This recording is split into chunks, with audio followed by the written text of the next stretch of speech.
Rents continue to surge. Let's have a look. Hello everyone, Florian.heise here, and welcome to another episode of HeiseSays. Grab your stein of coffee because we're going to have a look at another article discussing, well, rents surging here in the New South Wales North Coast, which we've discussed several times before. Let's start by just having a look at some of the asking rents around the country. I'm going to jump in here. We can see Sydney, there we go. What are we looking at? $700 now. $700.40 for all houses. $716 for three bedders. You can see that, it's climbed up. It's definitely gone up. Apartments a lot, not as much movement. You've got $464 for all units. And two bedders, $481. Look at that 12-month change, 10% for all houses, everyone in Sydney. We have a look at Melbourne. We can see, look at that apartments there. Look at that over 12 months, all units in Melbourne, that's an 8% decrease. 8%. 5% for two bedders. So they're under $400, $388 for a two-bedroom. So you get two people living in a two-bedroom in Melbourne for a reasonable amount. Each of you paying under $200. So if you get two couples in a little two-bedder, it's going to be cramped, but it's affordable. Under $100 each. We've done it. We shared house. That's what you do when you're young. Houses are $518, and three bedders are $521. Houses aren't really being impacted as much as apartments.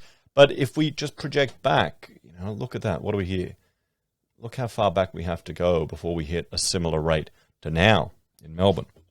Good old Brisbane as well. Well, it's getting more expensive here, guys.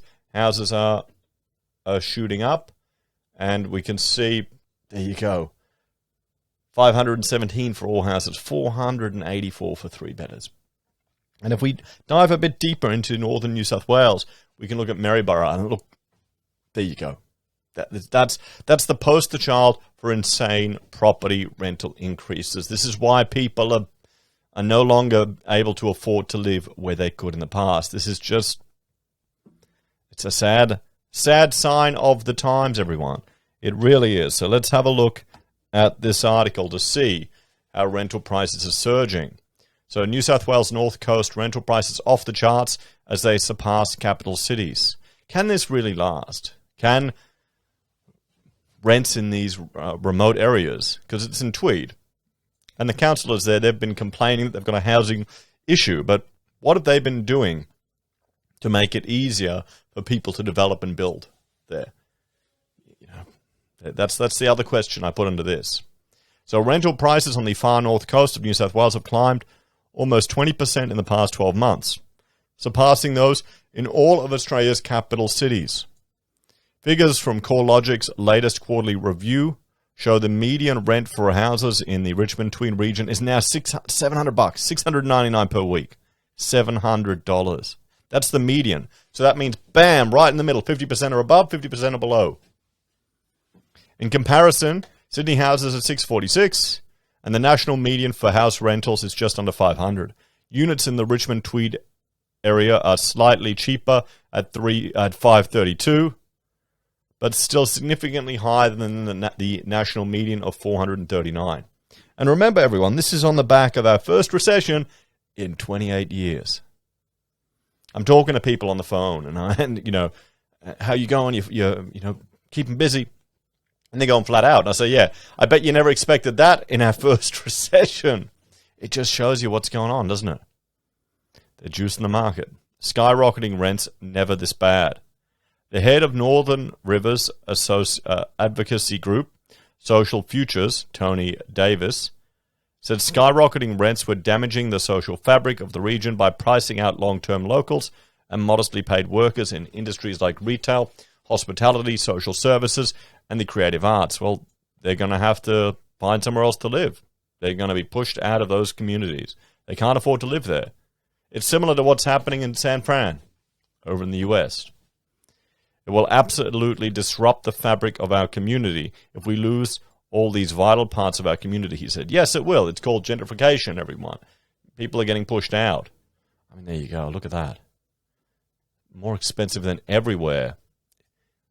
It just seems nuts, doesn't it?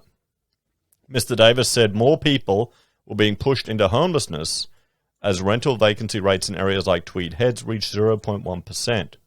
We're seeing more and more people with the jobs, people with full-time employment, who are coming to us for homelessness support, he said. The quality of life of everyone in this community will diminish if we lose people who can't afford to pay the extraordinarily high rents that are now being asked. I mean, I can't imagine paying $700 a week for something like this in the Tweed. It's a spec home. All this stuff here, this is either blue board or just rendered foam, everyone. Come on. There's nothing... That's a specky. How can you be paying $700 a week for a specky? I don't understand. You could buy one for less. How much could you borrow for $700, everyone, a week payments? In a region that has never seen a decline in rental rates and an off-the-charts 20% increase in just 12 months, Mr. David said government intervention in social and affordable housing was crucial. Okay. This is the problem. They're calling for social and affordable housing. I would suggest perhaps we need to look at the planning and what the council has done to make it easy for people to build affordable housing. Here in Brisbane, we've got a Greens councillor pushing, advocating for the end of a development out in Ipswich, because it happens to be near some Indigenous significant land. Now, they've had archaeologists scour it all. No issues. They've identified. He represents people whose houses will be worth over $1 million at least, if not millions for some of them. Critical of a potential project which could have housing around the $500,000 mark. Starter homes. There you go. The latest lockdowns could see another surge. Northern Rivers real estate agent Lewis Bucket said she'd never seen a rental market like it. I've been in the business for close to 30 years, and I've never seen the market that we're currently experiencing, she said. Well, will it last? Will it last? Will people, maybe they're testing the waters of a green change, and will they go, you know what, nah, this isn't for me, step back, we're not going to do it. That's the thing. She said the most recent COVID-19 lockdowns may result in another surge of rental demand similar to last year, when her agency was receiving up to 80 applications per rental property. She said people were offering well in excess of the weekly rent. For example, a $500 or $550 per week rental would be doing $650 or $700, and people offering 6 months up front, she said. We've seen that ease, but when the restrictions do lift, I think we'll see the same madness come back into our rental market. People are ringing and saying they are wanting to get out of Melbourne and wanting to get out of Sydney. That's it. People are fleeing the cities. Can you blame them? So I think we'll see a similar strength come back into the market again.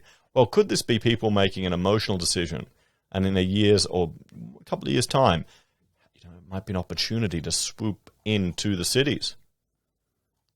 Well, there you go, guys. So what do you think? What's the solution to all of this? Well, I would suggest that we need to look at the planning and ease of development and construction in these regions. Because just comments that I've heard from people and discussions I've had, they aren't really that pro-development out in the Tweed. What do you think?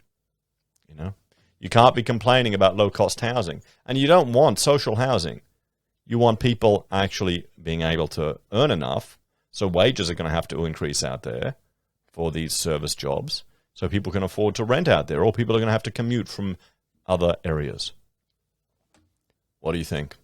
Let me know your thoughts and opinions on this one in the comments down below. Thank you all for watching. Please like, share, and subscribe to the channel. If you're a fan and enjoy the content I create here, there are a few ways you can support us.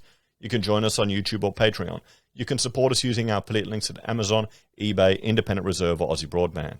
Take care, guys. Have a great day. I'll see you next time. Bye for now.